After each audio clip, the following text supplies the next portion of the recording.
Welcome back to the podcast, folks. I am so glad that you came back to join me for another one.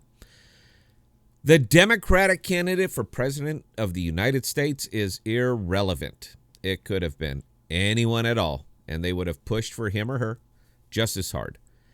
It could have been a can of peas, and the leftists would still have voted for it. Now, why? That's very, very easy. They don't believe in separation of powers. They pay lip service to it when it's convenient to them, but deep down, they have no desire for it. They want a Politburo, a policy-making committee found in communism. Anyone at all can be wearing that suit. They will still vote for it. And we are discussing what's in your future when that comes about today.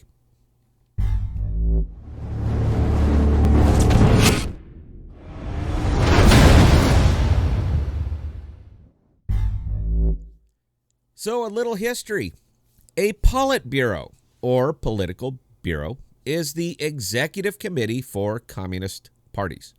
It is present in most former and existing communist states, and it has the power and authority to set policy for virtually every aspect of the citizenry of these countries.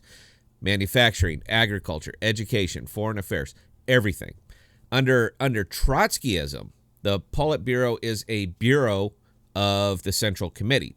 Now, officially, the party Congress elects a Central Committee, which in turn elects the Politburo and General Secretary in a process termed, you ready for it? Democratic centralism.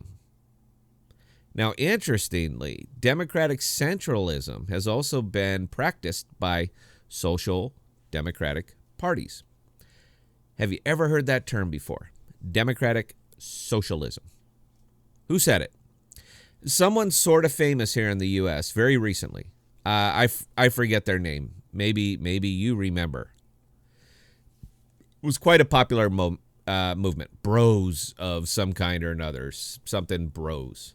Anyway, let's discuss democratic centralism a bit so you have a better understanding of what is heading your way and why the leftists, the Democrats, are fighting so damn hard to bring it about. It is roughly defined in the following. 1, that all directing bodies of the party, from top to bottom, shall be elected. That is the Democratic portion. Elected by who? The party bodies shall give periodical accounts of their activities to their respective party organization. 3, that there shall be strict party discipline and the subordination of the minority to the majority. Very curious, very curious. 4, that all decision of higher bodies shall be absolutely binding on lower bodies and on all party members. So, how is this becoming such a factor today? Well, Lenin argued way back in the early 1900s that democratic centralism prevents factions within the party. He argued that factionalism leads to less friendly relations among party members and that it can be exploited by enemies of the party. Now, our current crop of Democrat, leftists, Marxists, Leninists in the United States, they certainly embrace that idea. They no longer vote as individual members, but as a single party, a single voice. And there are clearly no factions within the Democratic Party, with the occasional exception for a nod to the Green Party or some such. But when the votes are counted, they all have the same yays or nays. Weird, right? Weird. But even if you pointed out to them that they are effectively a hive mind with no dissension in their ranks and only a limited amount of faces in front of the cameras, they show it to you as a success simply due to the lack of deviation in the thought process. They use this hive mind as inspiration for a clear message. It's not. It's not. It's simply party unity in the Lenin estate. They are not allowed to deviate. That's why there is a single message on any given subject. That's why there is only one voice of the party. And this single voice carries through all of the chambers of both the congressional and judicial branches. They are already practicing Leninism. It's already here for the Democrat Party. Show me where I'm wrong. Show me what I missed. Comments. Post it in the comments. When was the last time you saw the Democrats break on any issue? When have you seen the Supreme Court leftist judges side with the conservative judges on a case that really had some teeth, that really mattered? They are one mind, and I can break out my crystal ball and tell you their position on any new laws that are proposed. Am I just so freaking smart, or are they so freaking obvious? They're just that obvious, all right? I'm not terribly bright. But that's why this election is so important to them. But it's not the end-all, be-all. They only need one more chance at the halls of power. They only need it one more time. And when they get it, which they will eventually, there will be no more two-party system. There will only be the party and an endless subordination of the minority to the majority for the remainder of the United States. And that subordination is not just in Congress.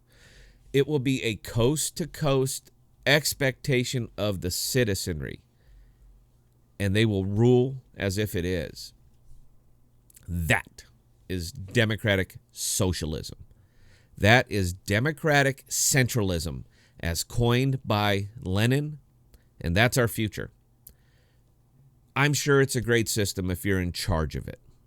If you're at the top. It's great. But for the rest of us, everybody else, it is sheer hell. The surrendering of every right, every thought, every ounce of freedom.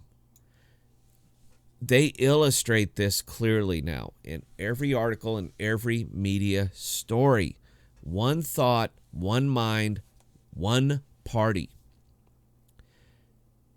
Have you ever wondered why they savage their own so aggressively if one of them breaks ranks?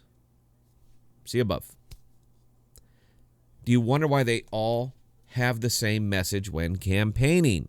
See above. If you wonder what your life will be like when they again capture full power,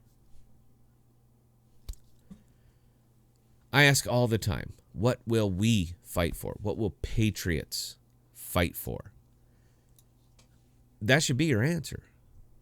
They are of one mind now. We should also be. Last one out of the room, grab the flag. And I understand that I just touched on this, and there is so much minutia I can dredge through to make my point. But I don't think my audience needs the details. You know the truth when you hear it, and you've already seen the details. This is the truth. I don't have to show it to you. They show it to you. Guys, I hope you got some takeaways from this one.